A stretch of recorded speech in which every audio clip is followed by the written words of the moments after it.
Hey there, I'm Dan. I'm Paul. And this week on Planet Nerd, we went on tour. Right, to like Boston, San Francisco, New York, lots of new places. Yeah, so. It's pretty amazing. So, yeah, we saw some amazing things. We went to Robo Games. We went to the Ghostbusters locations. We got a zombie piece. And I went to a cucumber farm. It wasn't very nerdy. We didn't film that. No, it was fun though. So I just thought I'd throw it in there. So, so first the news.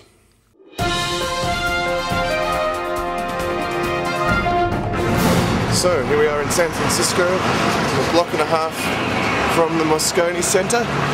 This is where Apple has their once yearly worldwide developer conference. I'm very excited. They're probably going to announce new features for their, I don't know, stuff. And I got 4 hours sleep, so this smile is painted on. But I'm genuinely excited.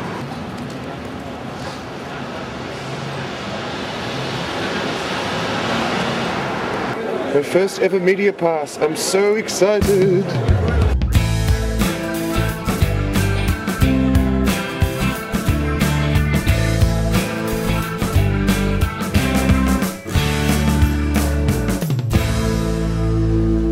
I quit. Yes, that's right. I'm resigning effective immediately. And what's more, I'm shutting down all of Apple. Now, I know this comes as a surprise to some of you, but if you think about it, you'll see I really didn't have a choice. I mean, Vista's been performing so well. They've sold tens of dozens of copies. It was so clear to me that Leopard was just going to get lost in all of that. Wow.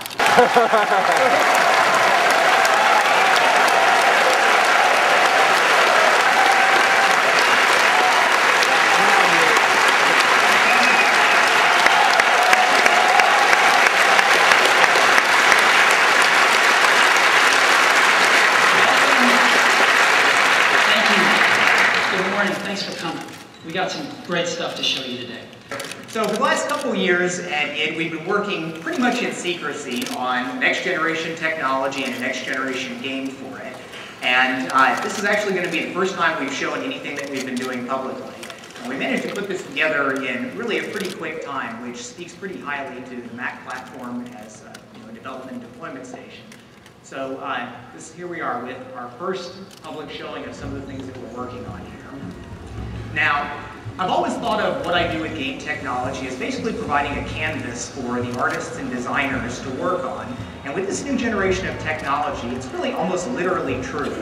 What we've got here is the entire world covered in unique textures, where this is 20 some odd gigabytes of texture covering this track area here. And the artists have the ability to go in and change anything they want.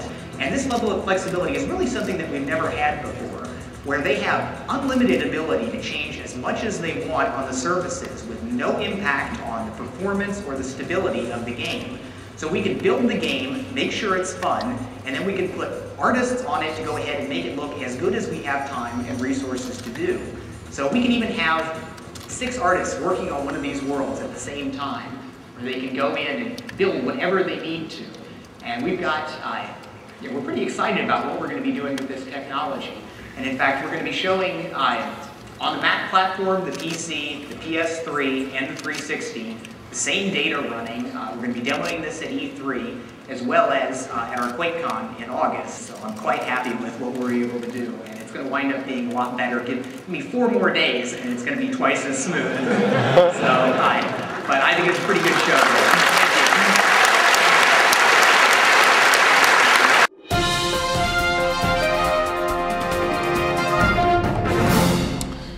So Paul's back there painting a miniature. It's blue. It's blue, and I thought now might be the perfect time to introduce a piece that's very close to my heart. It's called the Ghostbusters locations. Check it out. There are some places in the world that are considered nerd mecca. This is one of those places. It's the Ghostbusters fire station. This is where they solve their ghost-related crimes and hauntings and things. There's the whole ectoplasm business. Can you imagine, like, just exploding out of the roof? Vast numbers of ghosts have been released by that stupid guy from the EPA. Curse you and your short beard! So as you can see, it's an actual, real, honest-to-goodness fire station now. It's hook and ladder 8. I know what the ladder's used for. Not quite sure about the hook. Maybe they catch giant fish that are made of fire. And now we're going to go on a bit of a tour and find some other Ghostbusters-related landmarks, because essentially the movie is an homage to New York City as much as it is about people who fight ghosts.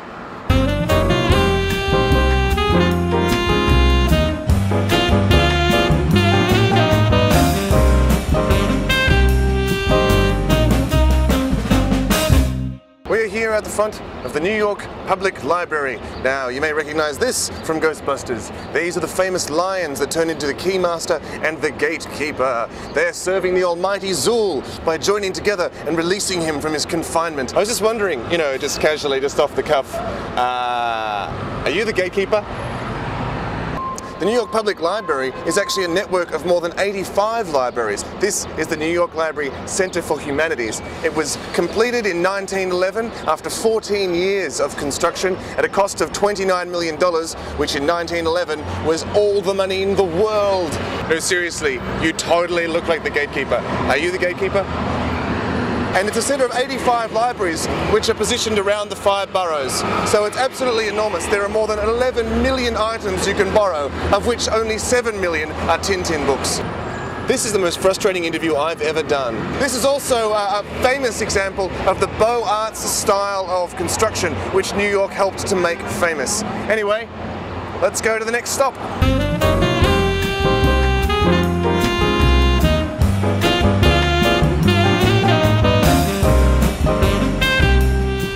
This is our third and final destination on the Ghostbusters tour of New York. This is number 55 Central Park West, otherwise known as Dana Barrett's apartment. This thing is a freaking lightning rod for psychokinetic activity. The structure of this building is not actually made of the materials that they said in the film. It is in fact made of solid stone and steel. This is a great disappointment to me because I worship the great leader Zool and want him to return to Earth to take over. Unfortunately, it's not going to happen here. This is instead the doorway to Dove B. Goldstein, MD, Obstetrics and Gynecology. I live in the hope that you'll return one day, Zool. I will act in your service. Please, return. You may remember Rick Moranis leaping out the front door of this building, having been transformed into a dog. He runs into Central Park, which is just over there, and terrorizes some people in a restaurant. So anyway, you know, I'm just having a party in my apartment. We can have some snacks and dips and stuff. Just a bunch of people from work, you know, accountants and stuff like that. Ladies and gentlemen, this has been the Ghostbusters tour of New York.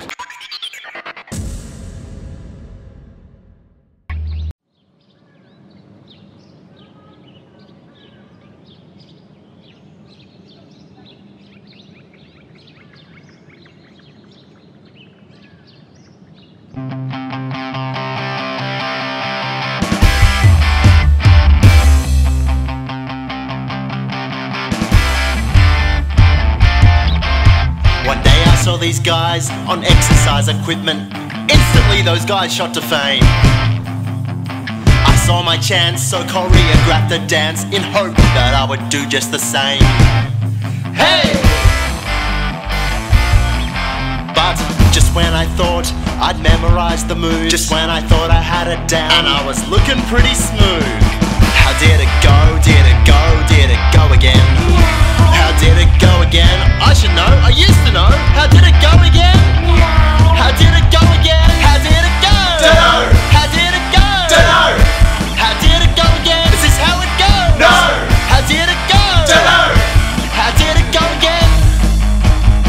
Can we rehearse again?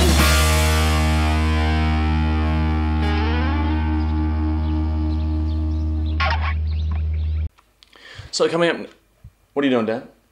Oh, I'm just tuning Guitar Hero. Okay. Now coming up next is a piece that we wrote during a sound check in Austin. It's about zombies and it's got Ben McKenzie and myself, so here we go. Check it out.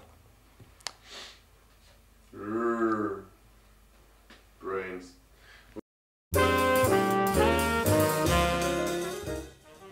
So, What do we actually know about zombies? Well, the problem started with voodoo. Most zombie origin stories hark back to voodoo. In some cases, relatives or loved ones, previously, well, dead, would be seen wandering about at night, possibly under the control of a shaman or simply in the grip of tetrodotoxin, a byproduct of the ever-tasty pufferfish. Now, of course, we know they are brought to life by one of several key factors, and propelled about the place by a combination of human brain tissue and eggplant. The zombie film, however, has gone a long way towards warning the public about the burgeoning zombie threat. Some of the well-established rules of the zombie film are as follows. Based on the zombie movies, zombies are dead. I cannot stress this enough. As such, they lack basic life signs and cannot talk to one about the news or the weather. Do not try and talk to them, you will end up as clinically dead as they are. They have diminished or negligible intelligence with an inability to reason, strategize, or play chess.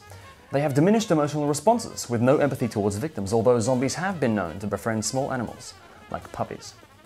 I should point out that in this case the puppy's parents were humans, so perhaps morally the zombie lost. They are consumed with a ravenous hunger for human brains, and of course they are unresponsive to most injuries. All of this, however, is relatively useless without practical knowledge, so I spoke to resident science expert Ben McKenzie in order to drink from his cup of knowledge. Yes. In any zombie outbreak, as depicted in films like those by, say, George Romero, or more recently the excellent Shaun of the Dead, the zombies tend to exhibit behavioural traits not unlike those of a common house fish. Fish, as we well know, swim in schools, flocking towards aggressors or food, much like birds.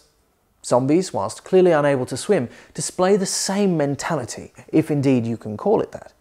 They will swarm in on a living human being until it is overrun like insects. The infected human, now dead, will stand up and join his comrades without so much as a hello. This goes on and on, neighbourhoods and towns being devoured in ever-increasing circles, like a virus. Let's go through some of the basics of how to deal with a zombie outbreak were zombies to attack. All right then. The shopping mall. Now, why are we here, Ben? Good question, Paul. Is it? Yes. See, the shopping mall, as we've learned from zombie movies, is incredibly important in any kind of zombie outbreak. It's rich in supplies and nutrients, and it's crucial for so many reasons when zombies attack. Have you ever seen Dawn of the Dead? Yes, I have.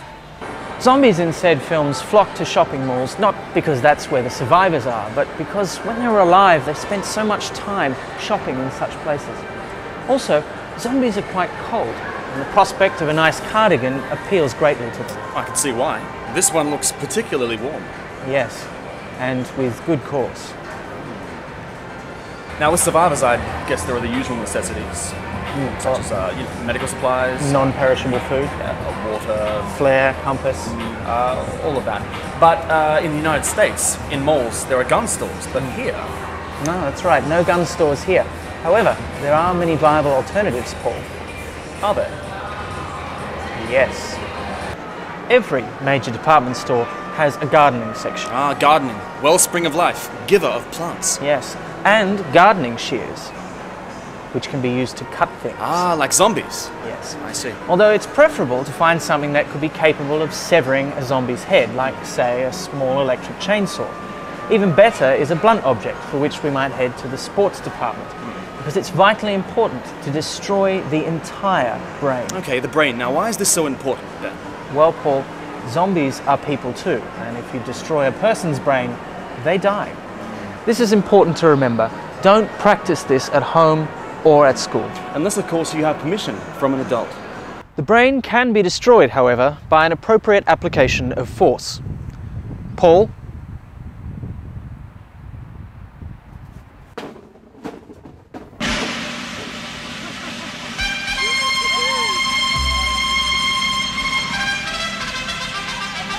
Zombies, a ready source of candy.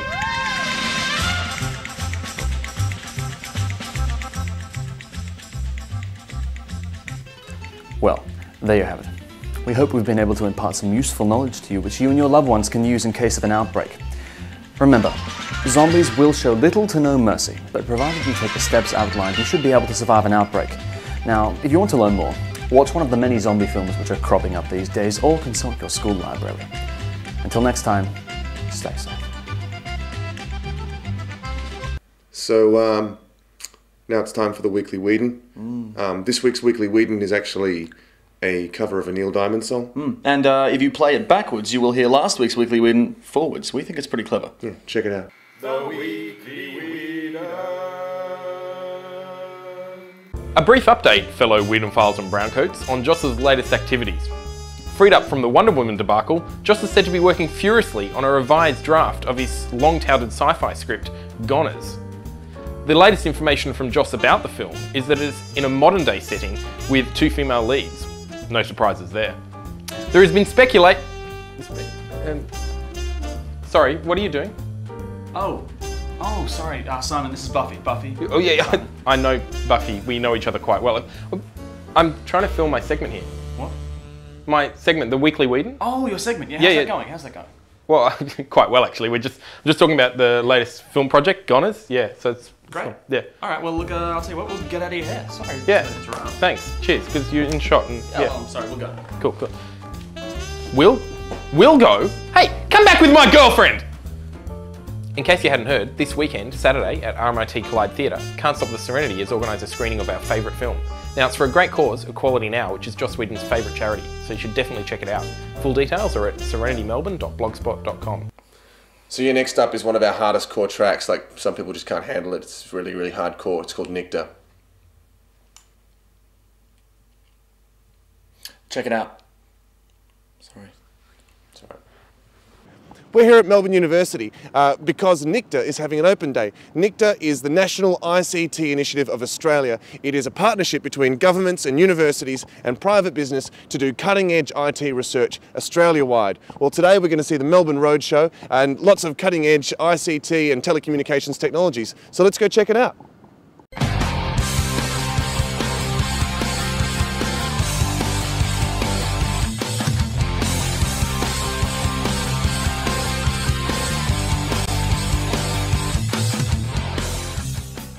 Nectar essentially innovates for commercial outcome. What we've done is we've built a network engine for massively multiplayer online games. So just to explain how it works, normally if you look at online gaming, you have a client-server model. So you've got massive servers, and so all the users who are trying to play the game, they've got to connect to the server. Yeah, so like when you're playing World of Warcraft and it all slows down and, you know, it's because the servers get overloaded, yeah? Yeah, that's correct. But with our technology, we've just taken the server out of the equation. So it's a completely distributed model. You don't need any game servers at all.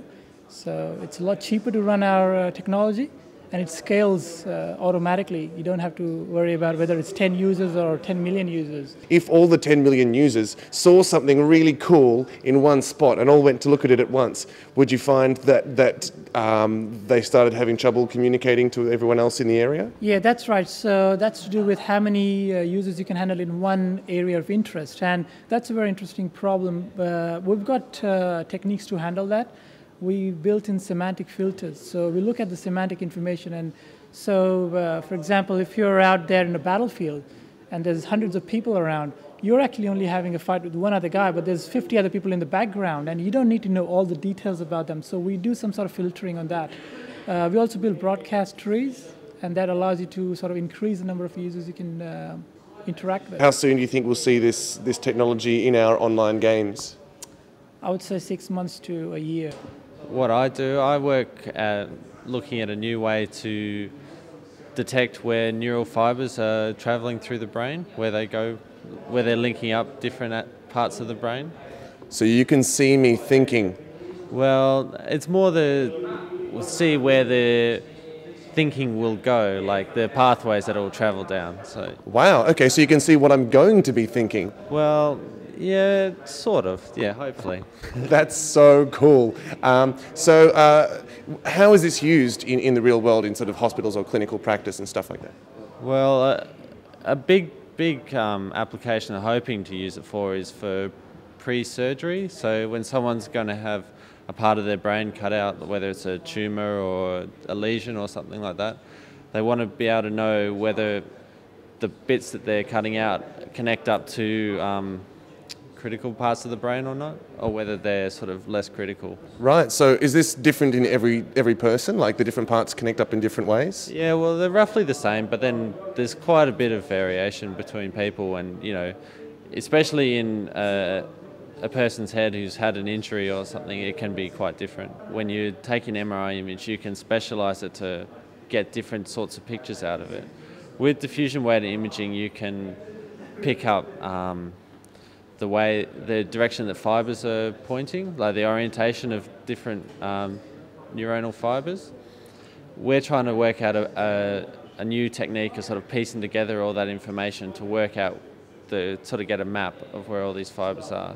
So it's actually an information processing technique, so you've already got the information, but this is a new way of using that information and trying to make it useful to people. Yeah. So, Dan, can you tell us a little bit about this demo that we see behind us? Yes, this is a demo that Lawrence and I worked on about 6 months ago when we worked here together at NICTA, and it's basically a geographic search engine that incorporates features, additional features like summarization and topic identification.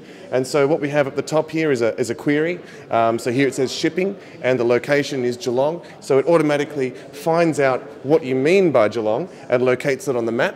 And it also locates stories near that location that are to do with shipping. So here you can see that it's also identified topics. So it's got freight rates, Iraq, wheat and port. So it's identified that those are to do with shipping, and you can filter the stories that have been made available there. And it's also got related locations, so it can actually look at stories about shipping in Geelong and relate them to other locations. So what can you tell us about maybe that's not super secret, that it might be coming out of NICTA soon that people can look forward to? Well, we're doing some work in this laboratory on new technology that will essentially allow communications carriers like Telstra and Optus to better understand what's happening in their network so that they provide high quality service, which is important to them. They know where problems are in the network. They can identify those problems and determine how to rectify them quickly, effectively. We're also doing some work developing sensors for irrigation management to help Australia deal with its water problem. Ismail, thank you very much for your time. It's been a pleasure. My pleasure. Thank you for having me. Cheers. So that's been Planet Nerd for this week. I hope you've enjoyed it. Next week we are planning to go back into the studio. That's right, as opposed to sitting on my bed. Ladies. Check it out.